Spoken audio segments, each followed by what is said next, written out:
love. Welcome back to Mixed and Matched. I'm Latoya, so glad you're able to join us as always. And if you're new to Mixed and Matched, just want to take an opportunity to kind of share what it is we do here. We are passionate about blended families. We want to see blended families blend well. And when we say blend well, we're thinking about blending in a way that brings God glory. So if you're blending a family, whether it's because of divorce, the death of a spouse, or perhaps you or your mate had children before marriage, whatever the reason is, we want to walk alongside of you. We want to equip you so that you blend well. And to help us do that today, we're excited to have Julian and Cassandra share their story of blending their family with us. Julian and Cassandra, welcome to Mixed and Match. It is great to have you here today. Nice to be here. Good. So let's get it started. The most interesting question of all: how did you two meet? Well, we met. We actually worked together, and that's where we met. I then left the company. He stayed on, and we happened to run into each other later, about maybe a year or so later. Yeah, she hired me. Yeah, I She's did. the manager of a convenience store, and she's been bossing me ever since. Yeah. Okay, so you met and it kind of grew into something over the years. When we worked together, we were not interested. We had no relationship at all. At all. Yeah, he said I was a terrible boss. I was just doing my job. But anyway, it was until we later on we did meet each other, and then it was we connected. We didn't, I saw it's different. We were not working together, and Right. Yes. So now, when you met and you connected, kind of a personal level, how many children did you have between the two of you? I had 2 children from a previous relationship, previous marriage, and he had none. So you two met, you had the 2 children, and you kind of just started to develop a friendship, courting each other. Friendship. Okay. Yeah. Cassandra's like, let's keep it right where it should be. Relationship, yeah. Just a friendship. Okay, good. So Julian, when you met Cassandra, she had children, you didn't have any. Were you a little bit cautious? You have concerns about, Not really. Especially because I had met the oldest child. She brought her to the store when she was 10 months old. The first time I met her, she was a little hyperactive, little child bouncing around. So I felt comfortable around her. I didn't have any problems. And I'm oldest. Well, I have 11 brothers and sisters. Okay. So I have a lot of. I'm the 4th, so I'm used to having children around me. So the responsibility is just part of the game. So Cassandra, now when you met Julian and you had the 2 little girls, and you started, y'all started this personal kind of connection, did you feel any caution, I'm not sure about letting someone else in my life at this point? Oh, definitely. I was very cautious. When we started, he asked me out a couple of times, and a couple of times I would say, well, I got the children, I can't.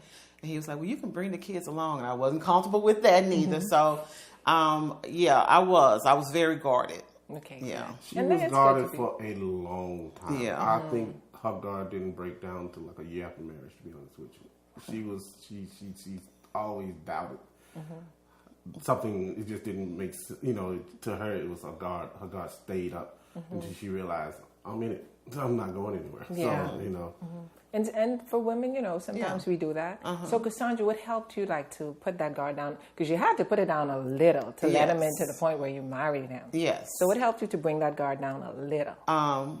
So we'll start from when so first from the beginning, like I said, he was different from most guys that approach me. That made a big difference right there. And the way he acts toward me, of course, I was still kind of unstable. What I mean by that is just that, I had 2 young kids by myself and stuff like that.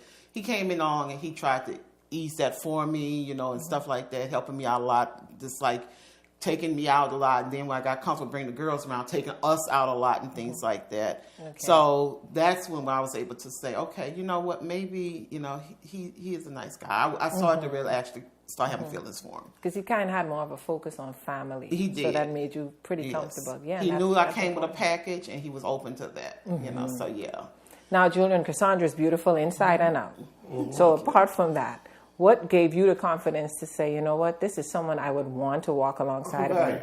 Her Christian values, they weren't fully developed, but you can see that they were there, and she was, and I saw that, and I was like, I didn't want to get married, I didn't want to get it, but I I'll be a fool to let this go. Wow. So, you're like, this is like, it's like, hey, you can't just, it's like, you want to just like all the other young kids, but it's like, you're not going to let this opportunity pass. That's beautiful. That's beautiful. So now, once you decided this is what we're going to do, we're going to raise a family, what were some of the challenges you faced, going into a blended family?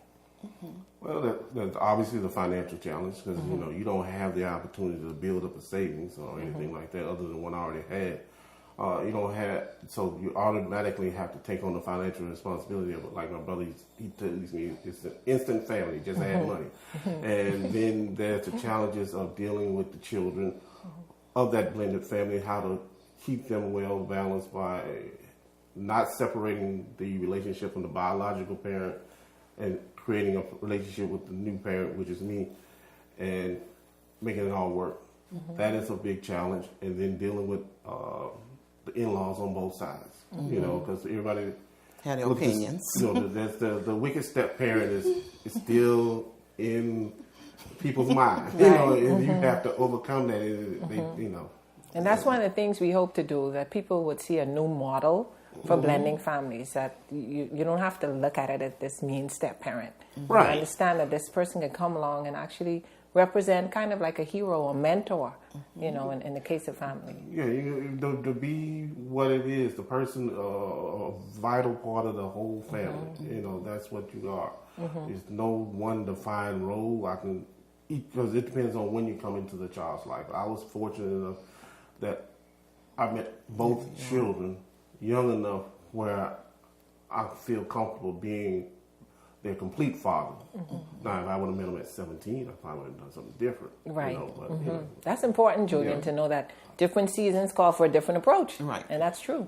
And Cassandra, what about you as a female with your daughters? Yes. What were your challenges? So, like he said, they did extend beyond marriage because it's so funny. He said, when we got married, I was still like, I couldn't even look him in the eye, because it wasn't because I didn't love him. It's just because I'm like, Lord, it's just a thing to do. This is a lot. You bring your girls and yourself. And so one of my challenges, of course, people gave me a hard time because they're girls. And you got to watch your daughters, that's not his father. So I was very, very guarded like that. But then I realized, just from looking at Julian and how he dealt with how the girls dealt with him, you know what, this is who they see as daddy. And I'm going to have to let that relationship grow. And that's when I let my guard down. That was one of my biggest challenge. And I know a lot of women face that challenge. But that's basically it. And then also how we were going to discipline the girls as, a couple. I was coming into the marriage thinking, I'll handle the girls. They're girls, and I'll handle them because they were my kids from a previous marriage.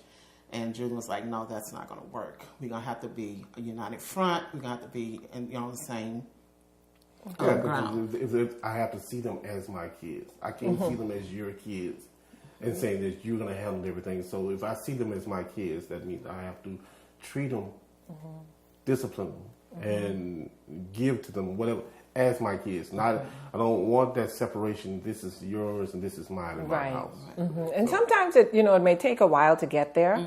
So sometimes people start off with a little bit of what you say, Cassandra, where in the beginning you may just do more of the discipline, and then eventually you blend it in where it's both of you. Right. So and you get to that place that Julian is describing. Yeah, it didn't happen like that. I had to. I remember one time, one of the girls, and they definitely deserve to be disciplined. And he was like, "Okay, no, this is." He said, "Cassandra, if you can't take it, and you go and leave the room." And I was like, I left the room. I couldn't, because she had. They had to know, that you have to respect both parents, and yeah. And sometimes for real, sometimes you got to take yourself out, because what's more important, And Julian, when you shared your story about your family, sometimes we don't see how God has already prepared us for some things, like you coming from that big family, seeing children grow, and understanding that tight-knit concept already. So that was kind of good preparation for you too, Yes. And Julian was, I don't know, to me, I met him when he was 19. And then, when we started a relationship, he was, of course, in his early 20s. He's always been a very responsible person, because me as a single mother,